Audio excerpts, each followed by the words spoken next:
Hey, welcome to Poly Role Models. Would you like to introduce yourself? Thank you. Sure, thanks, Kevin. I'm glad to be with you. I appreciate the invitation for Hey, sure. thanks for I taking the am time. Anita Wagner Illig. I live in the Washington D.C. area in Maryland, just outside, right between Baltimore and Washington, actually. Okay. I assume you're going to ask me some other questions about what I would say right now, so we'll go on from there. How about that? All right, then let's get right to it then. How long have you been practicing? How long have you been polyamorous, or how long have you been practicing polyamory? I've been practicing polyamory for 20 years. And I am today in an open marriage with my husband, Tim. We've been married for almost 6 years, but we have been together for almost 12. He was interested in having a poly relationship when he and I met, and of course I had been poly for a lot longer at that point. So we are also in relationship with others. He especially has two wonderful women in his life who I'm so lucky to have as metamours. They're really beautiful women and sweet and loving, and they get it all. We all agree on how it should work. One of them is also married and has children at home, so she certainly has a busy life already without the other partner she has. And the other one, the second one, is a solo poly person. And we're getting to know her better and better because they've only been together for a few months. I actually don't have any partners otherwise right now. My other partner went mono on me. So you know what that means. He was he's freshly divorced, and I wish him well. I love him and I wish him well. I think he's found someone who may do what may be the partner he wants, however monogamously. Well, I was gonna ask you what does your relationship dynamic look like, but you've already told me. I kind of did, yeah, didn't I? Well, what aspect of But poly? I'm open to new partners, by the way. I'm Okay. open to new partners. I haven't started looking right yet, but I'm really someone who more is interested in polyamory because I don't want to be a part of cheating anymore. Although I know that can still happen in polyamory, obviously. Yeah. And that goes back to my history a lot. And I also want something that's more authentic and something that I believe works better for a lot of us compared to the standard requirements of monogamy. And by the way, my spouse and I have both been married twice before. Okay. Monogamously twice before. So we're both happy to have something better, and we swear we will never again get divorced, no matter what happens, because neither of us want to go through that again either.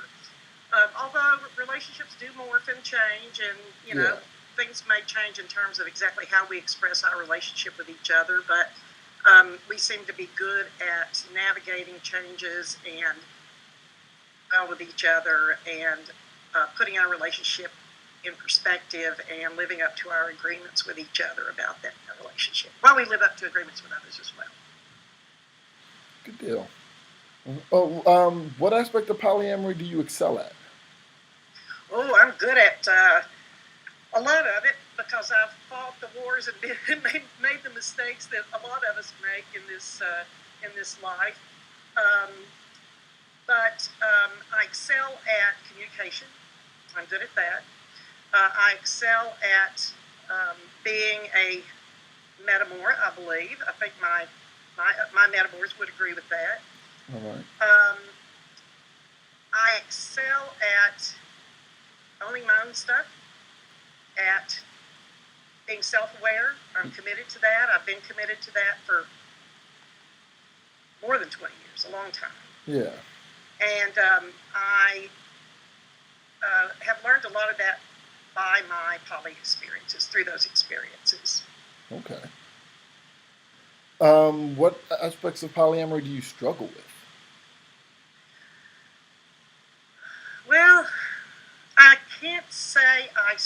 struggle with much of anything anymore. The last thing that I really struggled getting my head around when I was new to polyamory, and I chose it, by the way. I was a unicorn for a while in the beginning, and I struggled with the idea of getting my head around the idea of being special, or being even most special, which of course is another cultural messaging that I had internalized, like a lot of us internalize cultural messaging. And eventually I got it. I figured out that I am special, that I am special with any partners I have, or they wouldn't be with me. Yeah. I may not be the same person as someone else they're seeing, but that's okay. It's all good. It ends up being an abundance of love. And once I got that under control, the only other thing I can say is that I struggled with jealousy for a while, and I probably will again. It's not that it's impossible. Yeah. I know myself pretty well, and now I am able to be authentic in looking for whatever I might be doing or whatever there might be inside of me that's causing that reaction. So, I went to Dossie Easton, co-author of The Ethical Slut, gave a jealousy workshop I went to, and I was feeling a lot of jealousy at the time. This was some years ago, and about 6 years ago, over a relationship that my partner had that I was uncomfortable with. And I sat there and cried my eyes out in her workshop. And Yeah. she was so wonderful. She said, I get jealous too still. It'll probably happen again. What we really have to do is not focus on where it's coming from, and not tell ourselves that we're bad or wrong for feeling it. Fair. Very fair. Yep. Again, I was going to ask you, how do you address those struggles, and it sounds like you've already kind of covered it. Yeah. Well, I'm not going to go back ever. I will not be monogamous again. Maybe functionally I may be monogamous for a while, like right now I don't have another partner. Yeah. But I'm never going back to commit to monogamy as my only means of relating. Yep, you and I both. Yeah. In terms of risk aware or safer sex, what do you and or your partners do to protect one another? Well, we get tested and we discuss these things pretty much up front, if it's someone new, of course. And we talk about whether there's going to be any fluid bonding or not, and under what circumstances condoms should be used, which is pretty much always outside of our relationship, or once we get to know partners and my spouse and I are both comfortable with a fluid bonding situation. Other than that, I just had my whole group of STD or STI tests done, and my husband did a little while before that. I do it at least annually. We do it at least annually, and it depends on how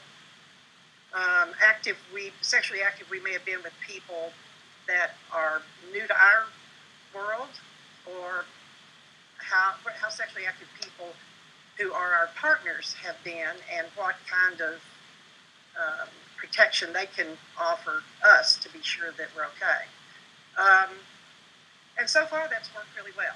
Right. I really love how physicians are doing some of these things now, where you can see right on a portal what the results of tests were. You just print it out and give it to your partners and go. Yeah, true that. Mm-hmm. What is the worst mistake you've ever made in your polyamorous history, and how did you rebound from that?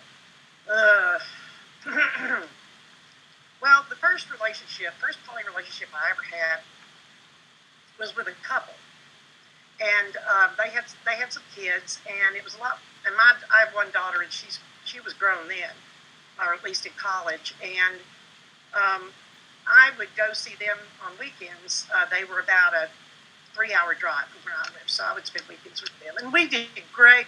That's when I was a unicorn. Yeah. We did great. I got along great with the both of them. I was happy as I could be with that relationship. And then about 4 months into it, I received an email saying that I couldn't be a primary with them after all. that they needed me to be in a secondary position, and I didn't get any information about why that was, and it was very distressing, as you can imagine. Yeah. So I don't know that I made a mistake exactly, but I guess the mistake I would say I made was not knowing that I needed to get to know their relationship well, and before I got too heavily involved, know about the health of their marriage. Gotcha. And I knew they had some issues, and they fought sometimes, but it seemed to be just normal stuff to me. But as it turned out, he had cheated on her before. They had trust issues between them, and in reality, they didn't have any business opening their marriage. I love them, don't get me wrong, and they're both. One of them's deceased now, but they're wonderful people, and I don't mean to denigrate them. I think they didn't know either what they really needed to do to make it work. So my biggest mistake in that point was not spending some time getting to know them and their marriage, because that could have such a big impact on me. And ever since then, and that was about 20 years ago now, one of the first things I do is get to know a potential new partner and any other loves they have, and ask questions about how they're doing in terms of how healthy their relationship is, whether they're looking for other partners as a means of solving problems in their relationship. That would be a big red flag to me, to a lot of people, I think, because we know that doesn't work well very often. So I learned a big lesson from that. I like to say that relationship was how I learned not to do polyamory. And the optional. What self-identities are important to you, and how do you feel like being polyamorous intersects with or affects those identities? Well, I have been for a long time, not so much these days, but in the past, pretty much a mainstreamer in the midst of a lot of people with a lot of alternative identities. I'm not particularly kinky. I identify as bi, but I'm leaning bi, and these days I haven't met any women for quite some time that I really felt drawn to that degree.